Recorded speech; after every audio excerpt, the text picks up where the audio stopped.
Should business leaders use AI themselves or trust your experience and keep it 100% human? The answer is smart scaling may surprise you. I'm your host, Young Kim from Core Strategies, powered by Sales Acceleration. My guest today understands how AI works and has been using it as a tool to generate outsized returns for companies. He has a background in theoretical physics, pure and applied mathematics, and software engineering. Retiring from his first business at 37, now a polymath physics PhD candidate and angel investor, he's been guiding C-level leaders towards massive success using AI. You're listening to Scaling Up, a podcast for business leaders. DeWeese, it's a pleasure to have you on the show. Yong, thanks for having me, man. It's nice to be here. Yeah, it's great seeing you too. It's been a minute. Your journey is nothing but fascinating. Just having your physics and mathematics PhD on the works, and I'm sure you got plenty of other things in the works I'd love to hear about. And retiring from Good Automation at 37, could you walk through your background and how you shaped your current approach to scaling business? Yeah, thanks for the question. So I'm a redneck from Mississippi. I was kind of born and raised in the podunk middle of nowhere, and went to 2 years in Vail, Colorado as a ski bum. Got a degree in physics. Chased a girl down to Dallas. Got married. Started a career, and then launched my company in 2013, doing test and measurement automation, data analysis, data science, a lot of heavy like electrical engineering, software engineering, and then I would grow that company over a 4-year period, hire some folks, and then retire at 37 years old. Just sort of got my time back. I always prized my time, right? So I got my time back, was able to retire for 5 years, and then got excited and took my company back over in 2022. And I'm in the process of overhauling it and launching a B2B SaaS product. Wonderful. So when was the first time you actually used AI to impact the business? Did it really work out? Tell me a little bit about that. Yeah, man. So it's kind of funny, right? Like the cobbler's kids have no shoes, right? We tend to do it for other businesses more than we do for ourselves, which is not that uncommon. But I guess the biggest impact for me is I was using it to do discovery, interaction, just a lot of conversations with ChatGPT personally, and I got so inspired by let me take a step back. So what happened when ChatGPT dropped is it wasn't a step function in AI capability. It was a step function in awareness. And it was a step function in the user experience, the user interface, and sort of the approachability, right, of a large language model. And whereas before you'd have to be a software engineer to even understand what it is, how to use it, try to integrate it, et cetera, it hit the market as a chat interface and made the user experience much more pleasant. So now we go from this kind of ivory tower academic thing that I'd always just dismiss as this doesn't really have this doesn't have a place in the commercial world, in the work world. It's not something that's going to drive business results. To almost overnight, the user interface changes, gives a paradigm shift, a different way to look at it, and it becomes this zeitgeist where the entire world is now aware of and eagerly wants to figure out how to bring this into their businesses. So embracing that, like being someone with a similar mindset, as I'm interacting and playing with ChatGPT, I had two immediate goals, right? One is, as most of your listeners probably know at this point, that AI is a large language model is a form of AI. We'll do something called hallucinate. Really, it's the AI is kind of BSing. What happens is it doesn't have a good answer, but it's always going to give you an answer. It's gonna guess the most likely next word, and you can set it up for failure by asking things like, tell me about Karen Overton and the 2035 Nobel Prize that she won in chemistry, right? It'll tell you all about it, but your listeners will notice that's like a decade away. It hasn't happened yet, but it'll invent that story to sort of fill the space. It's called hallucination. You guys probably know what hallucination is. Your listeners probably know what hallucination is.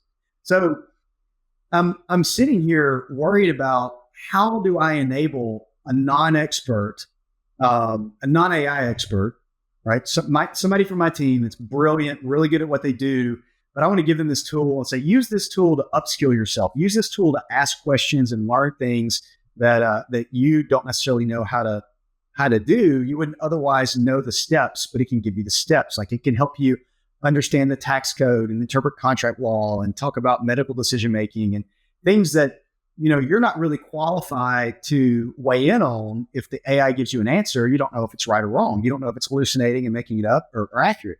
So that was one need that I immediately saw. And the other one was, how do I get my people using this? Your listeners are busy executives. Your listeners are probably people that are really on the forefront of leaning into this wave that's sweeping the world like a firestorm, right? And they're also probably frustrated that they can't necessarily get their people to use it and bring it into the organization to drive organizational change. So these two kind of insights and frustrations, and I just decided to build a tool to solve the problem that lets people kind of work together on AI at the same time. So that was the first thing I did in my business, was literally build something for me, for my team, so that we could work together as a team and collaborate, and ended up turning into a product for us. The other places where we use AI, it's less in our business. It's more for people that engage us to come in and solve these problems for them at scale. Yeah. You know what? When you said ChatGPT, I was a very unfamiliar person with ChatGPT. And what really got me into it is I sat next to Rishi Khan, which you know pretty well. We're at an EO conference, and I sat right next to him. I didn't know who he was, and he was telling me everything about it, and I've never saw it in use before. Fast forward a couple of months, I use it daily because there's like a bank of information. And if you know the subject matter, you can critique the output to make it a little bit more efficient. Give an example when it comes to like sales preparation. Now I'm able to have my clients have this tool. Okay, I'm meeting, John Smith. He's the VP of operations at ABC Company. It'll give you some background on that person and type of questions that you should ask. I never thought that that's where it would go from the first time I saw it and sat down with Rishi. So I've adapted to use it, and it's really cool. And I can only imagine what you're doing or what Rishi's doing for your clients. So what is Rishi up to? What have you been up to the past several months? And what kind of cool things have you been working on to really show the public and the listeners, how, some of the great things they could do with AI? Yeah, man. Thanks for the invitation. It's good to see you again. It's been a little bit. So Rishi and I have completed our merger. We're actually, joined at the hip now. He's my business partner, and he is the smartest person I've ever met in my life. He's absolutely brilliant. The guy's forgotten more about AI than most people will ever know. He's been doing it since long before it was cool. Brilliant person. And so you really lucked out by sitting next to him. Like, of all the people you could just serendipitously sit next to, it's a great win on your side. Yeah, and that, just to interject for 1 second, the presenter was actually going to Rishi to make sure that the course she was going was correct. And he was there like kind of guiding her, like under the table. So I said to myself, man, this guy's got to be really smart. Yeah. Okay. Audience, it doesn't surprise me. He's got a huge heart. He's a helpful person. He's an awesome dude. So yeah. So the kinds of things that we've been working on. So we've been so fortunate, right? We've got people will come to us and ask us to either help them develop a product or help them develop an internal process. But some really cool examples are, we have a good friend that's got he's got a marketing agency and a lot of knowledge about the auto industry. We're building this product called Auto Qualify, which really automates the qualification and nurturing of digital leads into an auto dealership. We partner with an ER physician to build an AI scribe. There's a few AI scribes on the market, but the difference is they all have hot mics, and doctors don't want to talk in front of hot mics, right? They want to be able to control that narrative. We have a ER triage application. So a lot of like really cool things that we're working on. But of all of them, the thing I'm the most excited about is our B2B SaaS product that I told you about. It's called Collab Chat, which is collaborative AI.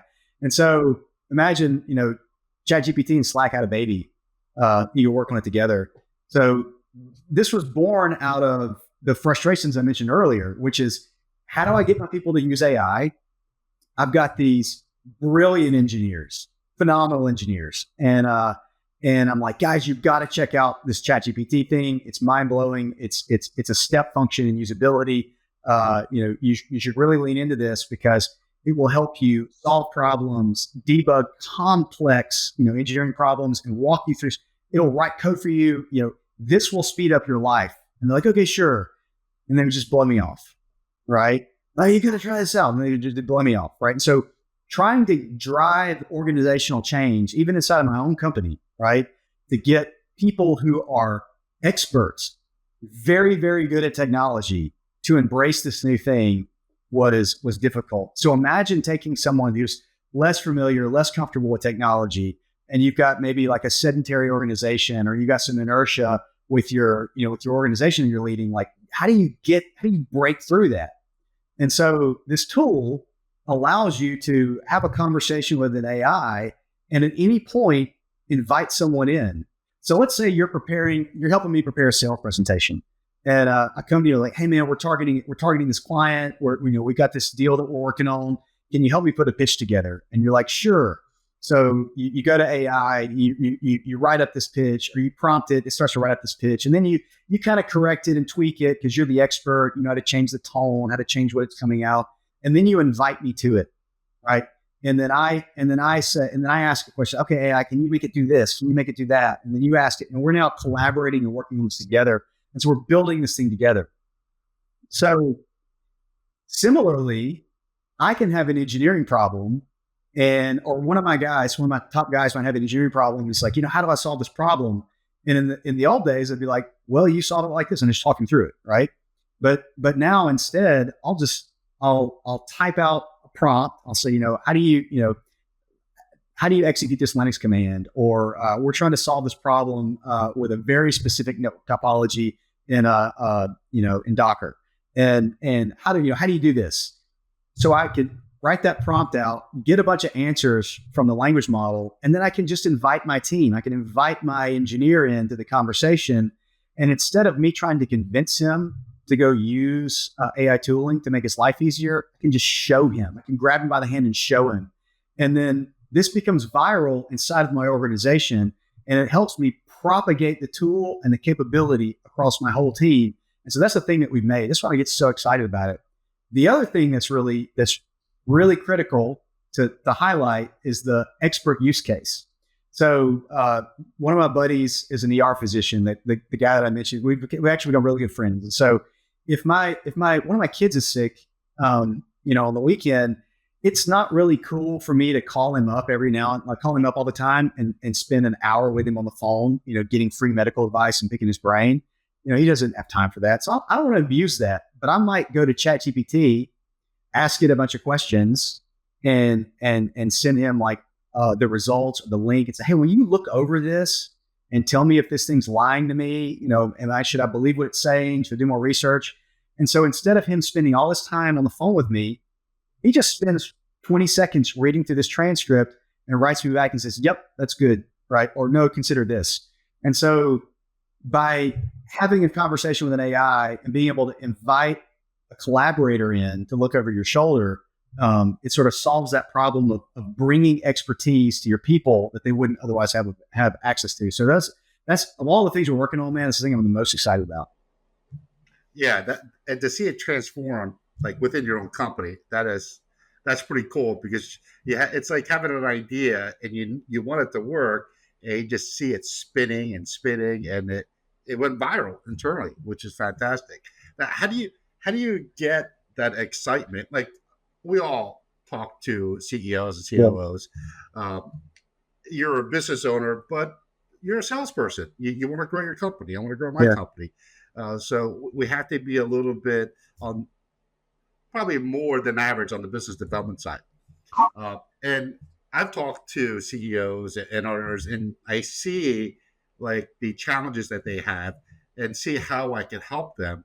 And I'm thinking, if you see that right in front of you and you had some challenges, just adapting it internally. Because let's face it, either people are accepting it or they're fighting it, and I've talked to both. And it's unfortunate for the people that are fighting it because it's not going anywhere. Yeah. You know, so as an AI expert like yourself, how do you get a CEO that you can help, and you got plenty of examples of how you can help them? How do you get them to open up a little bit so you could really kind of get their business to grow or be more efficient? Is there something that really sparks interest in them from something that you say? Man, I have kind of two answers. One is I'm fortunate enough that I get to bump into and run into people that are just passionate about, bringing technological change in their organizations. So I tend mostly not to meet with resistance. I tend to meet with acceptance and people that really want to bring it in. So lucky in that way. But on the other hand, like if I'm selling, if I'm pitching, and I would recommend this to anyone listening, and most people probably know it's just second nature to them, but if I have like an agenda and I'm trying to sell you something, you're going to smell that a mile away. You put your guard up and you shut down. But if I genuinely care about helping you grow your business, and I genuinely want to understand more about what your problems are, what are the strategic objectives that you got in front of you, what are the things that aren't working, what are the constraints, and then what are those big things that the organizational change you really want to drive? If I really genuinely care about that, you're going to smell that. You're smelling a mile away. And then all I've got to do is care and ask you questions, and then listen, and then come up with solutions on the fly, and then see if we can't discover a problem to solve. And then the rest of that stuff just sort of takes care of itself. So that's how I approach those problems, and not those problems, those opportunities. And what ends up happening is people don't really care about technology so much, right? They mostly care about business results, right? They may be technology forward or not, but really at the end of the day, people want to drive results. And it's sort of tuning into that at least helps me, lean into opportunities and drive them to closure. So when you get engaged with these early adapters, and I tell you what, they are probably more productive conversations because they're eager and they could probably sense, your careness, or caringness. Sorry, and that's a magic word. If you care, people are going to listen. And if you're talking to an owner or CEO and you show them that you care and they start opening up, what do you typically find with those conversations? Are there any commonalities that you can really help those types of business owners? Yeah, one of the most common themes, and this goes back to your question about AI being like a conversation starter, kind of a conversation point. I found that most business leaders want to adopt, and they're worried about getting left behind, but they don't necessarily know how to do it. But what this has done this really neat thing for our business is people come and they say, "Hey, can you solve this with AI? Can I use AI for this? Is there an AI for this? Can I do this with AI?" And what we learned to do in the beginning, we would say, "Well, no, that's not an AI problem. That's a software problem." And then what we learned to do is just say, "Yes, right," and then listen, right. And so we say yes, and then we listen carefully, break down the process, and then somewhere along the way, it's like, maybe we could do it this way, or we could do it this way, or we could buy this thing off the shelf and integrate it, or you could do it this way. You didn't have to, and it ends up being a simpler solution. But the conversation tends to start around AI, but the solution ends up being 3%, 5% AI with a lot of software automation, off the shelf, process rearrangement, the solution delivery. So, we get seen as, nerds and technology guys, but at the end of the day, we really view ourselves more like business consultants, because what we want to look at is there are people that are driving this process to get some business outcome. And we want to simplify the cognitive load that these people are dealing with. We want to make them more efficient. We want to accelerate their outcomes. And sometimes that means putting an AI system in place. Sometimes it doesn't. Sometimes it just means changing the way they do it, the way they approach the problem, or bringing in some other tool, or all of the above. And a lot of times, adopting a process that's AI powered or has a generative AI capability, or maybe he's got an AI classifier in it, means that to make it effective and make it work, you also have to adapt the way that your people are interacting with it, so that you've got the magic combination between the automation that's now possible with generative AI that wasn't possible before, combined with a little bit of human oversight to make sure that this thing's not going off the rails and you're getting the best of both worlds. So those are some of the common things that we see. That's a great point, because it's not like, okay, you have AI and do this, you're done. To really embrace it, it has to be part of the environment. And if it's not part of the environment, you have to create the environment for employees to be engaged. Yeah. And I think perfect example with what you're doing with your company in Slack, that was a segue to success. Yeah. People are using it. The name of the product is Collab Chat. So you're looking at Collab Chat. collabchat.ai if they want to check it out. And I'll make a promo code for your listeners, Young Kim 24. So YONGKIM 24.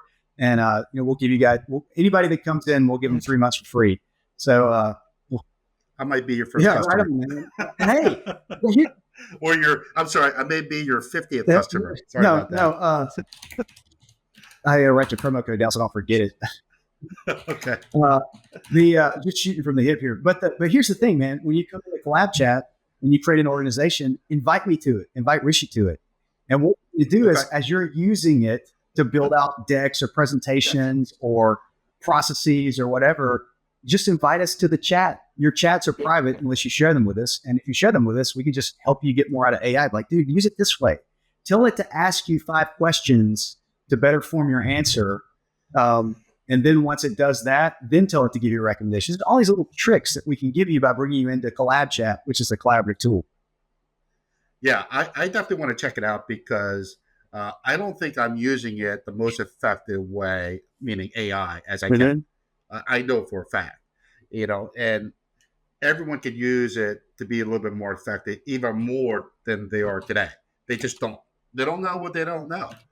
And I think with what you're building should be pretty amazing to help a lot of people.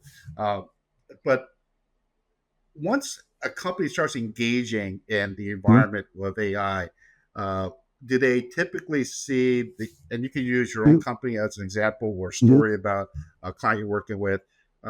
When do they usually see traction so they can start scaling up their company? Because everyone wants to use AI to be more efficient, to make things a little bit easier, so you could do more, and you're scaling your company to do more. So it kind of goes hand in hand. Is there a certain time period that it really you have that wow factor? Like, everything is in theory, then you have that moment where your client's like, wow. Yeah, it's like it's a wonderful answer, but also like it depends. So it's literally overnight, but it's at the speed of organizational change. So if some leaders are phenomenal at driving massive organizational change, quickly, and other people struggle at it. But if you're good at driving organizational change, every incremental person you get on board, they're going to see gains and productivity gains like overnight. And then if what you're doing is bringing in, let's say we come in, there's a video production company that asks us to automate some of their compliance activities, and we're able to help them reduce a bunch of headcount, automate a process, do it faster with more accuracy and for cheaper. And so when we deploy things like that, like the benefits are instantaneous, the payback periods are very, very quick, et cetera. So that's the automated process. You start to see the benefits very, very quickly. And we try to, when we're talking to companies, we try to target a payback period between ideally three months, but at a minimum, like less than a year, right? We want you to get your money back quickly. And when we engage on the consulting side, we prefer to engage for smaller projects up front. So the payback period, the ROI is it's immediate. And then from there, we grow the engagement, but we try to grow it in a way that the ROI, that the payback period just tends to stay less than 12 months. But there's another answer to your question that I want everyone to know. So I've got a talk that I give called How to Hire for AI. So you talked about getting AI into the organization. We talked about like propagating it through, changing the culture. How do you get people using this thing? How do you get people to embrace it? How do you drive organizational change? So the secret is ridiculously simple. It goes like this. You want to hire Mary the marketer and bring AI, bring in AI. You know where to find Mary. You know how to vet her. You know how to hire her. You know how to interview her. You know what she does. You know how to hire a marketing person. There's one thing that you need to add to your interview process. It's really simple.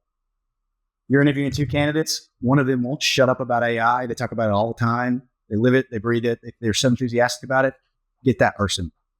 You already know how to hire the marketing skills. You don't need to hire a bunch of AI skills in most of your knowledge worker staff.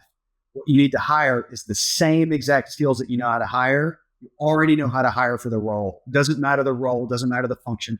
Hire it the same way.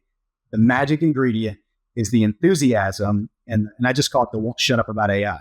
So you bring that person into your organization as you have natural attrition and you're replacing headcount with new hires, right? As you're turning over a lot of companies have between 8 and 12% attrition a year. Well, you can look at that like that's 8%.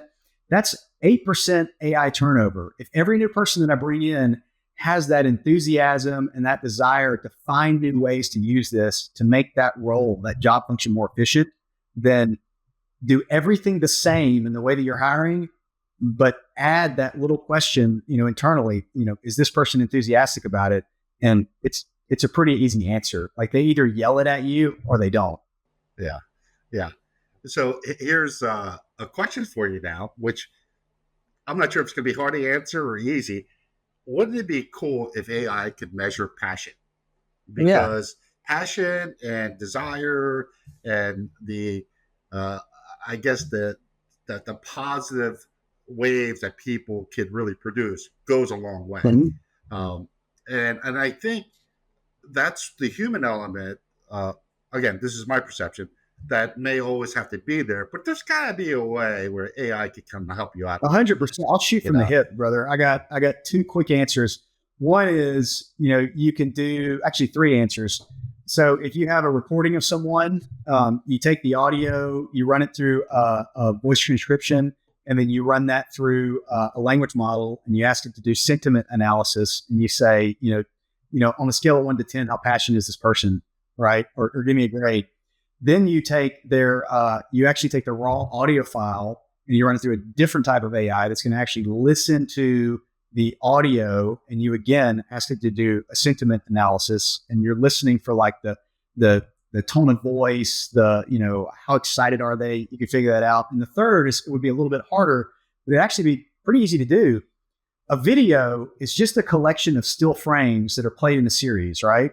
You take that video and you can run it through an AI system that's intended to classify or interpret visual scenes, and then this would take some work and some fine tuning. You're gonna want a good data scientist to put behind this, but you could just do you can analyze it for is this person what are their eyebrows doing? What are their facial expressions doing? Are they paying attention? Are they interested? Are they leaning in? Right, like all these things that as humans, we just kind of like subconsciously pick up. You can train for that and pick it up in a video feed. So the answer is a resounding yes. That's all this stuff's like super possible. I'm not going to say the word easy, because when you say easy, people think, oh, well, it's available immediately, it's cheap. But it's not. It's straightforward. It's a very straightforward problem that is very, very solvable. You just want to have the right people to solve it, and then find the right tools to solve it. But yeah, 100% doable. Wow. I didn't think you were going to give that answer, but that was pretty cool.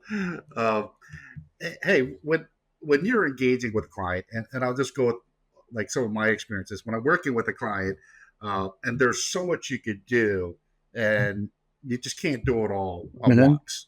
I always try to focus on certain components that it's definitely the foundation to be able to build from there and scale from there. how do you kind of prioritize uh, like where account is or prospect is, so they get the best benefit from it, and you're also setting yourself and setting them up for the future, because we all want people to do Mhm. well. We want them to do better, not just well with Mhm. us. We want them to do better year over year. So, what do you try to accomplish to make sure that clients are really going to meet that threshold? Yeah, I appreciate the question.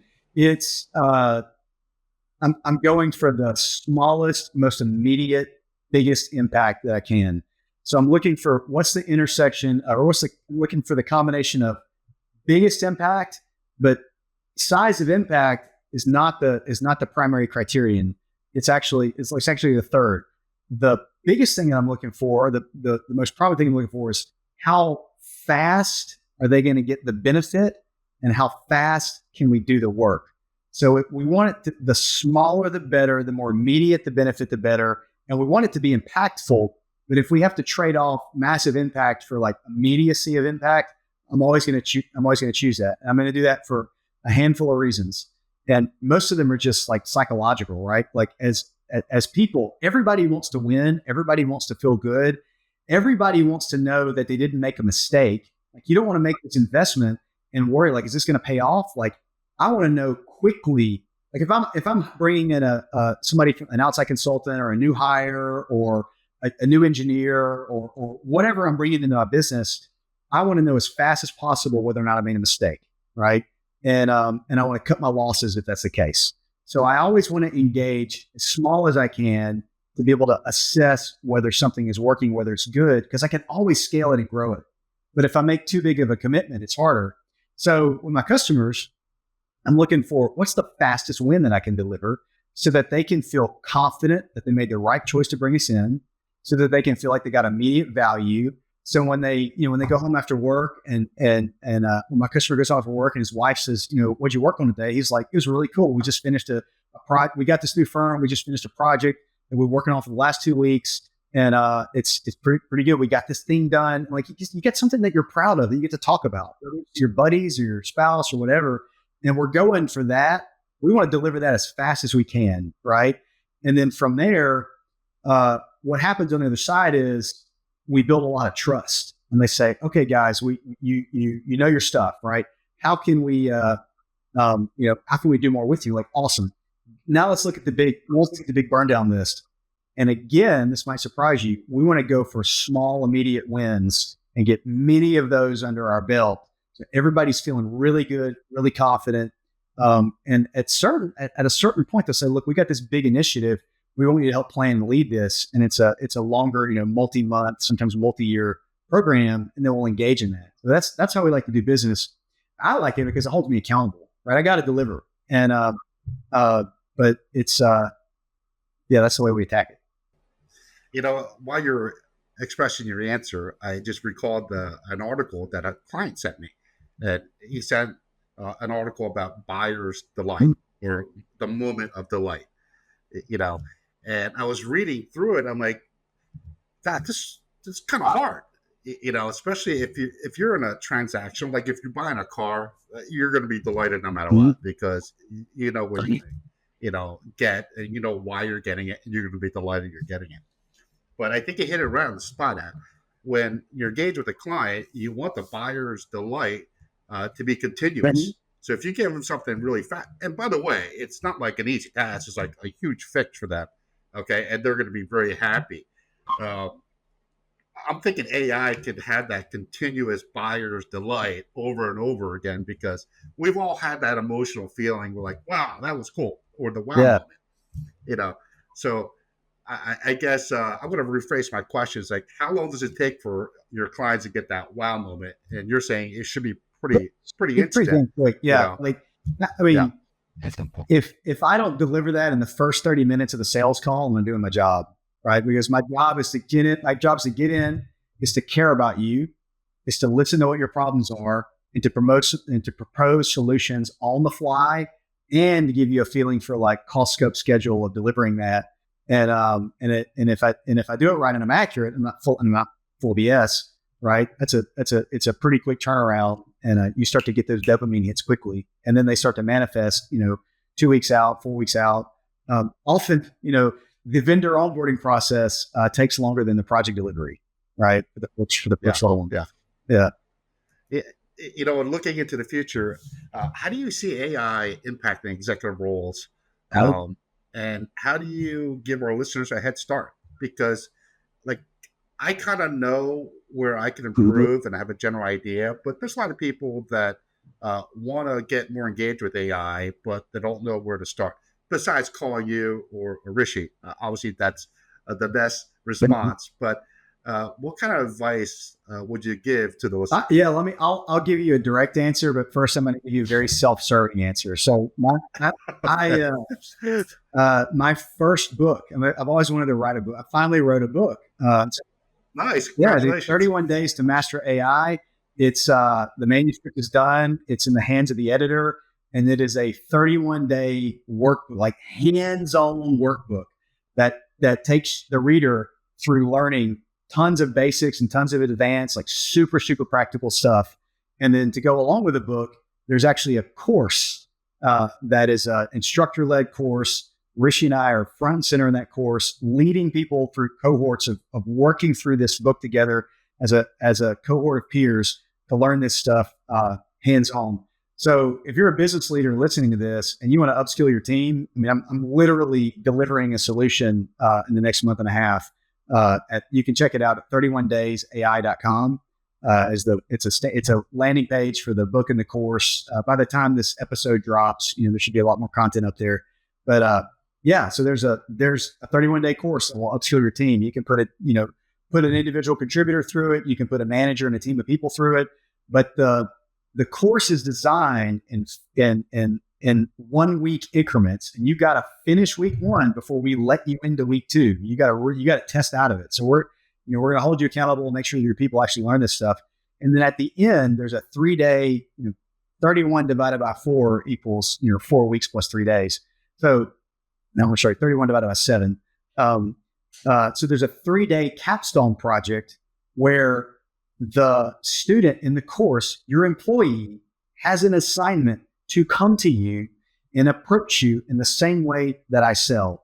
Their job, I'm literally walking them through, anticipate what your boss's do some research and anticipate what your boss's problems are. Set a meeting, ask them what their biggest pain points are, listen deeply, ask follow-up questions to make sure you understand, and then go back and put together, and we walk them through putting together an AI project plan and then forming a team so they can literally solve a business problem inside your organization by the time the course is over. It's like what they have to do to graduate. So I'm getting all excited about that. And this is self-serving, right? Because it's my course and my book. Well, you know what? If I wrote a book, you got to be pretty passionate about what you do to write a book about it. Let's just get that out there. And we always want to write a book because we think, our ideas are cool, but they're not cool enough to become a book. You actually have a great theory that is cool, and you wrote a book about it. And learning AI in 31 days, I think is pretty tremendous.